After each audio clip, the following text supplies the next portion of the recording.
नमस्कार दोस्तों, अगर आप भी 2024 में घर बनाने का प्लानिंग कर रहे हो तो ये वीडियो आप ही के लिए है। आप इस वीडियो को पूरा देख लीजिएगा तो आपको पता चल जाएगा कि आपको अपना घर का काम को किस तरीक़े से करवाना है और प्लिंथ लेवल से लेकर लिंटल लेवल तक का काम करवाने में आपका कितना खर्चा आ सकता है। जैसा कि आप देख भी रहे हो कि यहाँ पे एक घर बनाया जा रहा है। इसी घर के माध्यम से मैं आप लोग को पूरा इसका काम को दिखाते हुए कितना का खर्चा आया है इसके बारे में बताना चाहता हूँ। अगर आप पूरा काम को देखते हो, कॉलम और बीम के बारे में समझते हो, जो भी इसमें सरिया लगाया गया है उसके बारे में समझते हो और लगा हुआ खर्च के बारे में अगर आप जान लेते हो तो अपने बनने वाले घर के लिए आप बहुत सारा अंदाज़ा लगा सकते हो। पता चल जाएगा आपको किस तरीके से काम करवाना है। यहाँ पे जो काम किया गया है लिंटल लेवल तक जो कॉलम है उसका कास्टिंग भी कर लिया गया है और प्लिंथ बीम के साथ में जो भी काम किया गया है पूरा जानकारी देता हूँ। चलिए मैं आपको स्टेप वाइज बता देता हूँ। सबसे पहले बात करेंगे साइज़ से, तो इस घर को 30 फीट बाई 40 फीट, अगर स्क्वायर फीट का बात करेंगे तो 1200 स्क्वायर फीट में यहाँ पे काम को किया जा रहा है। प्लिंथ हाइट को लेकर बहुत सारे लोगों के मन में कन्फ्यूज़न रहता है कितना ऊंचाई रखना है। आइए पहले इसको भी मैं आज क्लियर कर देता हूँ। देखिए यहाँ पे ग्राउंड के लेवल से लगभग 4 फीट के आसपास में इसका ऊंचाई है वो रखा गया है। आसानी के साथ देख सकते हो 4 फीट के आसपास में ऊंचाई रखा गया है। लेकिन ये ऐसा नहीं है कि यहाँ पे 4 फीट रखा गया है तो आपको भी 4 फीट रखना है, ऐसा बिल्कुल भी आपको नहीं करवाना है। हाइट को कैसे निकालते हैं आइए मैं आपको डिफरेंट एंगल से दिखा देता हूँ और उसके बाद आप अपने घर के लिए भी जो प्लिंथ का हाइट होगा उसको आप इजीली निकाल सकते हो। दोस्तों पहले सबसे पहले आपको देखना है कि आपका जो घर का अगल बगल से जो रोड गुजरा हुआ है उसका ऊंचाई है क्या है। तो यहाँ पे देख सकते हो यहाँ पे जो रोड गुजरा हुआ है वहाँ से 4 फीट की ऊंचाई इसका लिया गया है। तो कभी भी जो रोड के लेवल से आपको 3.5 से 4 फीट के आसपास में हाइट है वो लेना चाहिए। ये अच्छा हाइट माना जाता है। 3 फीट से कम तो आपको बिल्कुल भी नहीं रखना है। तो इस तरीके से देखिए यहाँ पे हाइट निकाला जाता है और इसके साथ साथ ये जो बीम है, जो बीम का जो साइज़ है, जो लगा हुआ सरिया है, इसके बारे में जानिए। अगर बीम का साइज़ आप छोटा करते हो अपने घर में पैसा खर्चा कम लगेगा, कम सरिया लगाते हो तो भी आपका खर्चा है वो कम आता है। लेकिन आखिर यहाँ पे किस तरीके से काम किया गया है।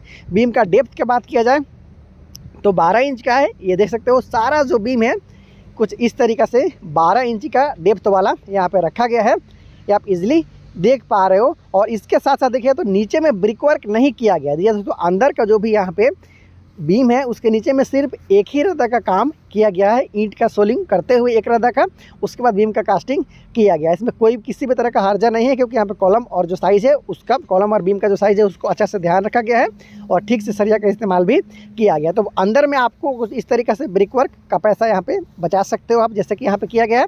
हालाँकि बाहरी जो दीवार होगा उसके नीचे आपको ब्रिक वर्क करना ही होगा। जैसे कि आप यहाँ पे देख पा रहे हो जो बाहर का बीम है वहाँ पे आपको चारों तरफ से कुछ इस तरीके से 10 इंची का ब्रिक वर्क करवाना होता है, क्योंकि नहीं तो फिर आप फिलिंग करवाइएगा, आपका घर का फर्श बनवाइएगा, बाहर में ब्रिक वर्क नहीं कराएगा तो मिट्टी वो बाहर की तरफ निकल जाता है। तो अंदर का ब्रिक वर्क का पैसा आप बचा सकते हो। देखिए इसका टॉप है, अगर इसका टॉप के बारे में जान लेते हैं हम लोग तो 9 इंच का है और डेप्थ 12 इंच का है। जो बीम का गहराई है वो 12 इंच का रखा गया है और जो टॉप है वो यहाँ पर 9 इंच के साथ में रखा गया है।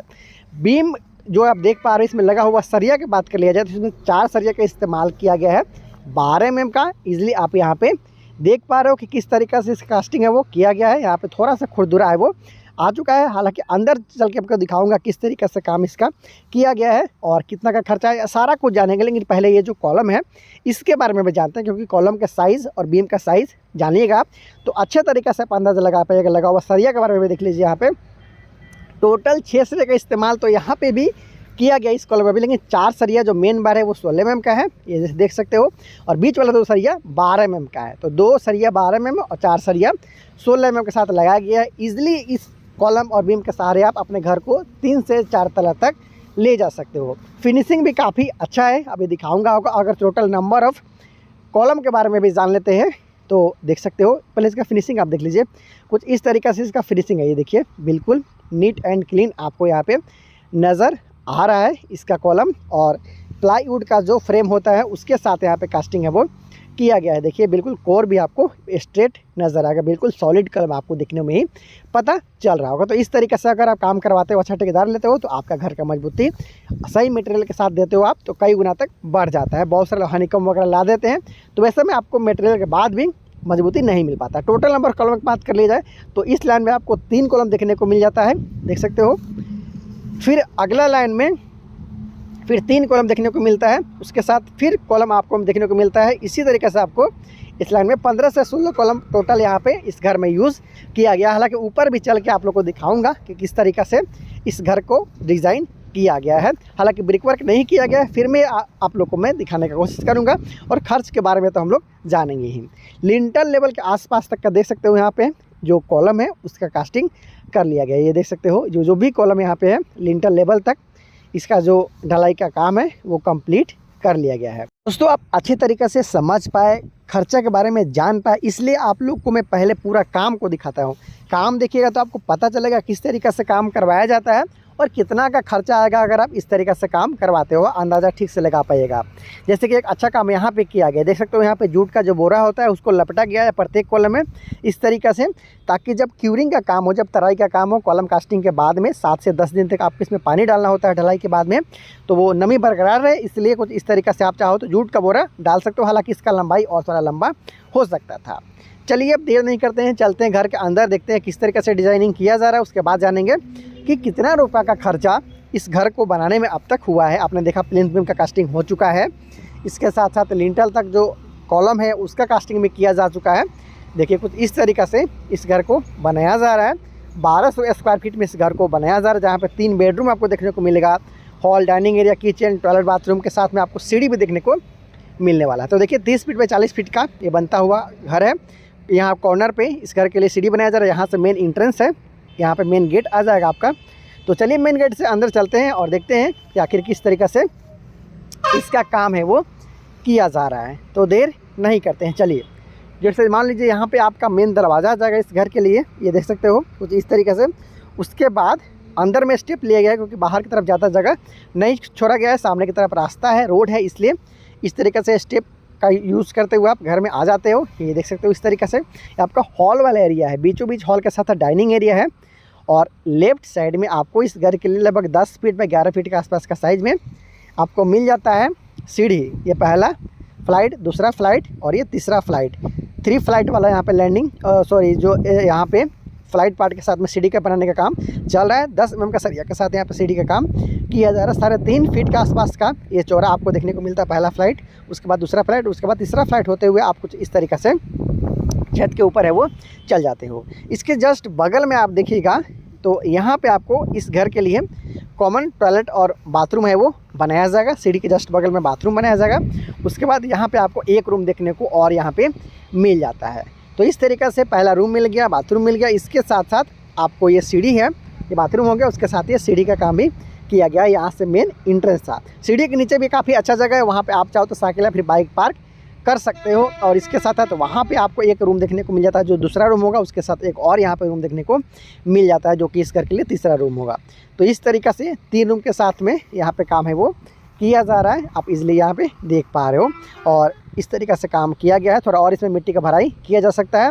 और बात किया जाए कि आखिर किचन कहाँ है इस घर का, तो यहाँ पे ओपन किचन बनाने का प्रावधान है। देख सकते हो इस कॉर्नर पर कुछ इस तरीके से यहाँ पे ओपन किचन आपको देखने को मिलेगा, जहाँ पे एल शेप में किचन प्लेटफॉर्म का यहाँ पे काम करवाते हुए आपको मैं आने वाले दिन में अपडेट करूँगा। जैसे ही ब्रिक वर्क स्टार्ट होगा फिर आपको दिखाऊंगा कि सारा काम किस तरीके से किया गया। तो फिलहाल इतना काम इस घर में किया गया है, आसानी के साथ देख सकते हो।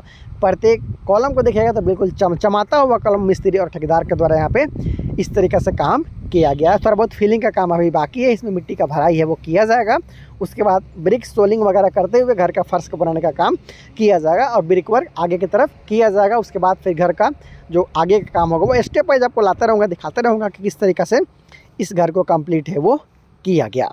तो दोस्तों अब जान लेते हैं कि आखिर इस घर को बनाने में अब तक टोटल कितना रुपए का खर्चा आया है, लेबर कॉस्ट के साथ साथ मटेरियल कॉस्ट को इंक्लूड करते हुए। जी दोस्तों, टोटल खर्चा इस घर का नक्शा बनवाने से लेकर अब तक जो भी खर्चा किया गया है, अगर टोटल खर्चा की बात कर ली जाए तो लगभग 4,80,000 रुपये के आसपास में खर्चा यहाँ पे कर लिया गया है, जिसमें सेप्टिक टैंक यहाँ पे अब तक निर्माण नहीं किया गया है। घर के साइड में या फिर आगे की तरफ सेप्टिक टैंक का निर्माण होगा, उसको किया जाएगा। मैं जैसे ही यहाँ पे निर्माण किया जाएगा उसको लेकर भी अपडेट दूंगा। और जितना भी काम किया जाएगा, जैसे कि लिंटल लेवल तक इसका ब्रिक वर्क होगा, फिर छत का ढलाई वगैरह सब किया जाएगा, प्लास्टर का काम होगा, पुट्टी का काम होगा, स्टेप वाइज वीडियो लाऊंगा और दिखाऊंगा कि किस तरीके से इस घर को कंप्लीट किया जा रहा है। ये मैं आपको बता दूं कि इस घर का तीसरा वीडियो है। पहले भी मैंने आप लोग को बताया था कि किस तरीके से इस घर का काम को किया जा रहा है और कितना का खर्चा आया हुआ। तो इसी तरीके से स्टेप वाइज वीडियो आपको मिलता रहेगा। ऐसा ही बहुत सारे घर का डिज़ाइन और वीडियो देखने के लिए आप हमारे चैनल को सब्सक्राइब ज़रूर कर लीजिएगा, क्योंकि निराला कंस्ट्रक्शन एकमात्र ऐसा चैनल है जहाँ पे आपको डायरेक्ट साइट पे जाते हुए पूरा काम को दिखाते हुए खर्चा के बारे में पूरा जानकारी भी दिया जाता है। तो बहुत जल्द मिलते हैं अगले में। चैनल को सब्सक्राइब नहीं किए हो तो प्लीज़ चैनल को सब्सक्राइब ज़रूर कर लेना। Thank you so much.